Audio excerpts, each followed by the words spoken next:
Marina e eu estou representando a equipe 1. Hoje eu vou falar sobre os impactos da pandemia na área da saúde. A pandemia afetou diversas áreas de diversas maneiras. Uma das áreas que mais foram afetadas pela pandemia foi a área da saúde, principalmente os profissionais que estavam na linha de frente. Muitos sofreram problemas psicológicos, excesso de cargas horárias, causando lesões físicas em seus corpos, e também medo de pegar o vírus. Além dos profissionais, os hospitais também sofreram bastante. Alguns ficaram sem dinheiro para manutenções, outros ficaram sem leitos e outros ficaram sem medicamentos e aparelhos necessários para o tratamento do paciente.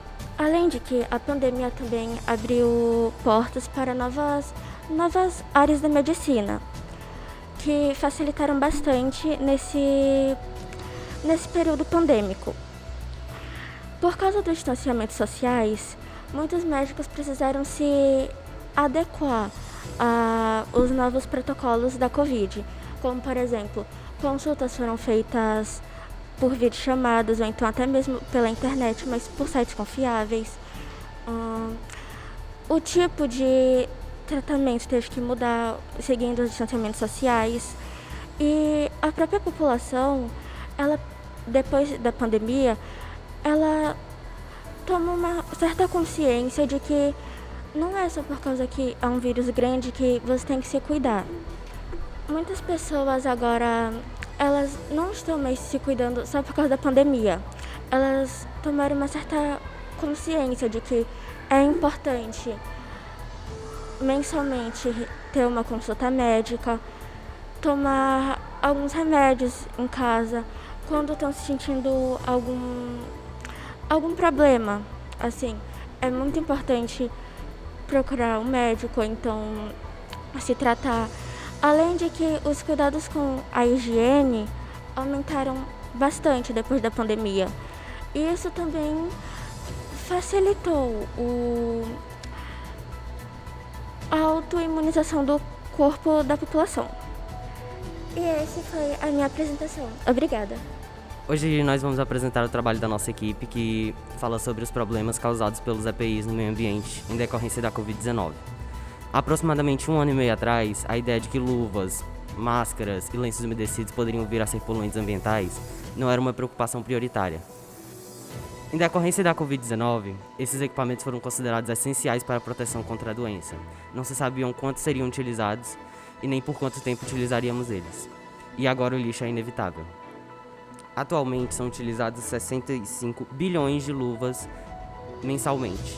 E a quantidade de máscaras é quase o dobro, 129 bilhões.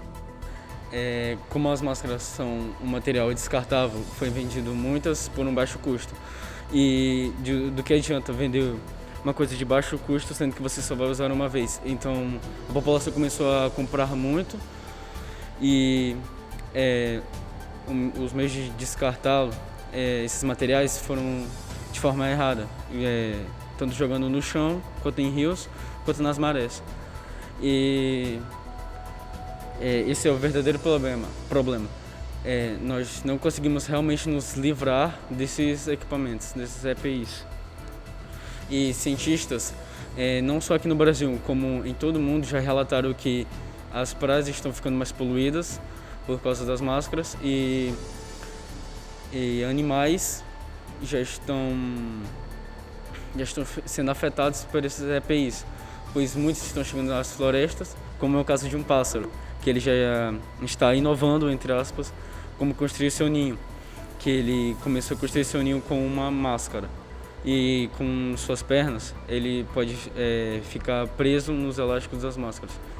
Então nós devemos nos conscientizar de como descartar realmente uma máscara, pois ela pode ser reutilizável. O empreendedor de 23 anos, Beach Desai, é um indiano que já era conhecido como Homem Reciclagem. Ele teve a brilhante ideia de usar os EPIs, as máscaras e esses outros equipamentos para fazer tijolos e dessa forma arrumar um outro caminho para esse lixo, senão os mares. Esse foi o nosso trabalho. Obrigado por ter assistido. Bom dia, meu nome é João Pedro e o tema que a nossa equipe escolheu para fazer a mostra é o quanto o Covid-19 agrediu o meio ambiente. E os integrantes da minha equipe é o Agamenon Oliveira, Geraldo Lopes, eu, Matheus e o Thiago de Queiroz. Agora eu vou passar a fala para o Geraldo, que vai começar a falar sobre a introdução.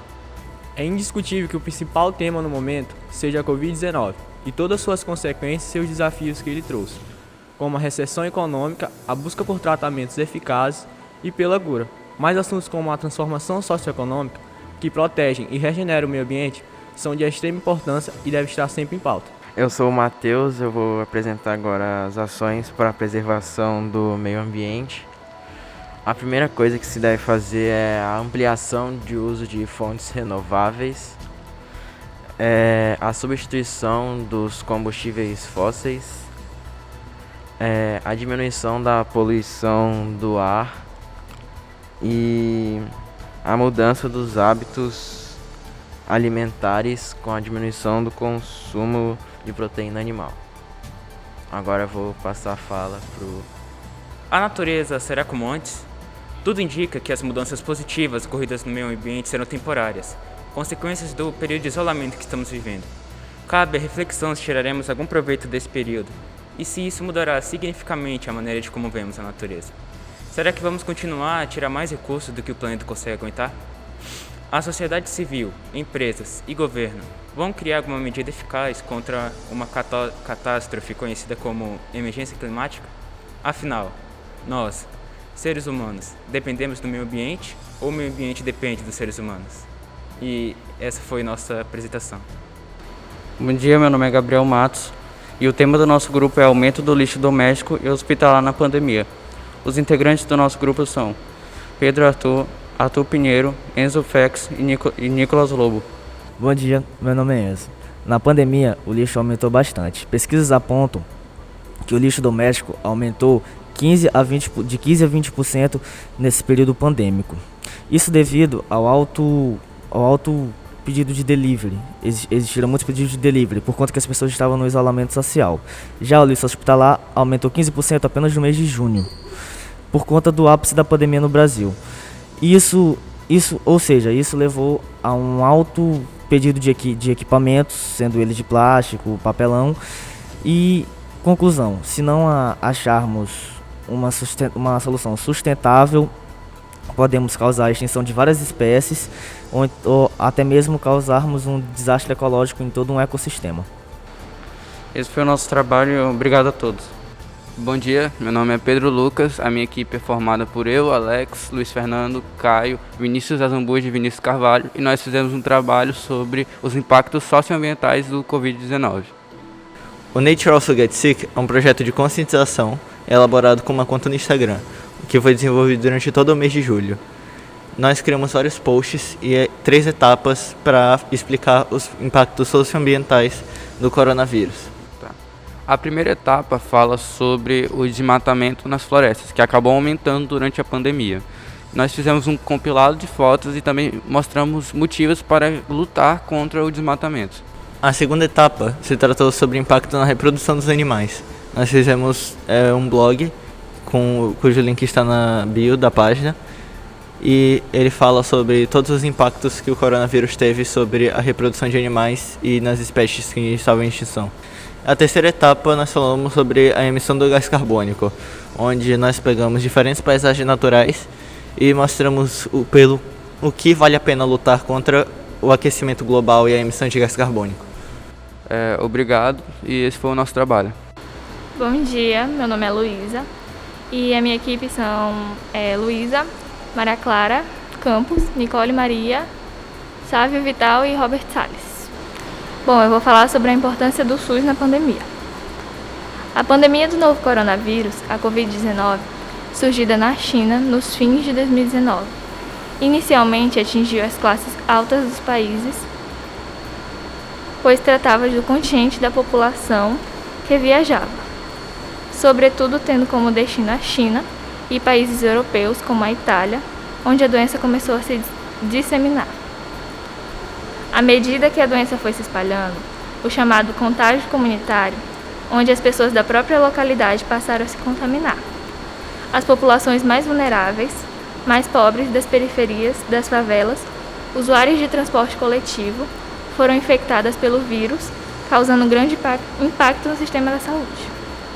No Brasil, o Sistema Único de Saúde, que é público e universal, atende cerca de 80% da população, que não tem plano de saúde ou não tem como arcar com os custos. Foi de vital importância para salvar a vida de milhões de brasileiros. Além dos leitos de UTI, enfermarias e atendimento clínico, todo o sistema de vacinação foi operacionalizado através do SUS, pois a sua descentralização permite que as pessoas sejam atendidas nos seus locais de habitação, nos municípios, nos bairros, na zona rural, através das unidades básicas de saúde, de diversos programas de profissionais de saúde. Bom dia, comunidade marista. Infelizmente, o saneamento básico tem sido muito afetado por conta do Covid-19. Então, seu nome tem sido muito aparecido justamente por conta dos problemas que a falta de saneamento básico trazem no que diz respeito à Covid-19. Então, baseado nesses problemas, nós da equipe 7, composta por Cecília Regina, Lorena Moreno, Maria Clara Costa e Tarsila Protásio, apresentamos e explicamos por meio de um vídeo qual é a relação da proliferação da Covid-19 com o saneamento básico, tema que afeta milhões de brasileiros e que deve ser mais debatido em nosso meio. Bom dia, comunidade marista. Somos a equipe 7 e vamos abordar a relação da proliferação da Covid-19 com o saneamento básico. Primeiramente, o que é a Covid-19? A Covid-19 é uma doença causada pelo novo coronavírus, denominada SARS-CoV-2, que apresenta um espectro clínico variando de infecções assintomáticas a quadros graves.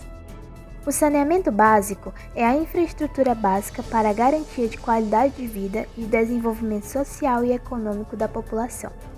Ele é formado por um conjunto de serviços que são infraestrutura, abastecimento de água, limpeza urbana, manejo de resíduos sólidos, esgotamento sanitário e drenagem de águas pluviais urbanas.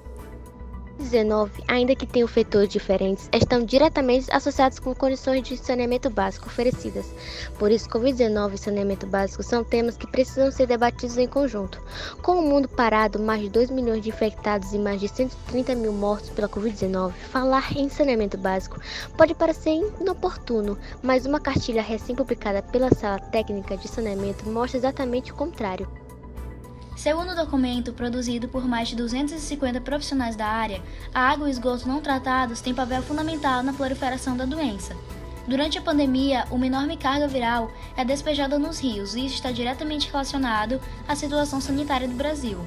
De acordo com o Instituto Trata Brasil, em números, o país possui 100 milhões de pessoas sem acesso à coleta de esgoto e 35 milhões sem água. Dessa forma, são pessoas que não possuem esse recurso básico para a higienização correta recomendada pelas autoridades médicas. Os dados mostram, então, a vulnerabilidade de grande parcela da população em relação à Covid-19. Obrigada pela atenção, até a próxima. Bom dia, meu nome é Camila e a minha equipe ficou responsável por saúde pública. Fizemos uma enquete no qual a gente pergunta para as pessoas para saber o nível de satisfação delas em relação aos hospitais públicos. Por muito tempo no Brasil, a saúde sempre foi precária para as pessoas de baixa renda. Então, nisso foi criado o SUS. Só que o SUS, apesar de toda essa reforma incluir outras pessoas, ainda acaba sendo muito precário diante de falta de médicos, medicamento, leito nos hospitais, enfim. Bom dia, meu nome é Ana Clara e agora nós vamos falar os gráficos da enquete. A primeira pergunta é: com a pandemia de Covid-19, todas as unidades de saúde do Brasil, sem exceção, tiveram que se adaptar a essa nova realidade. A preocupação inicial era não ter vagas hospitalares suficientes para atender a população contaminada. Por ser um vírus desconhecido, é compreensível uma situação de incerteza, não saber qual direção tomar.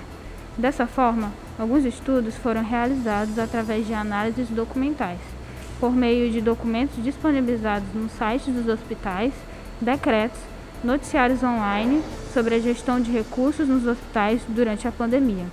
Você concorda como foi realizado o estudo?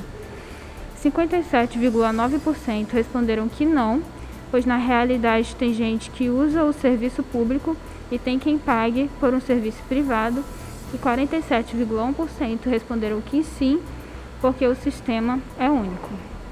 A segunda pergunta foi: você acha que os hospitais públicos têm os devidos materiais para os necessitados terem um bom tratamento? 75% responderam que poderia melhorar e 25% responderam que não. A terceira pergunta: você acha que as pessoas que utilizam os hospitais privados têm mais privilégios em relação aos tratamentos do que a população que usa os hospitais públicos? 100% responderam sim, são privilegiados. Obrigada.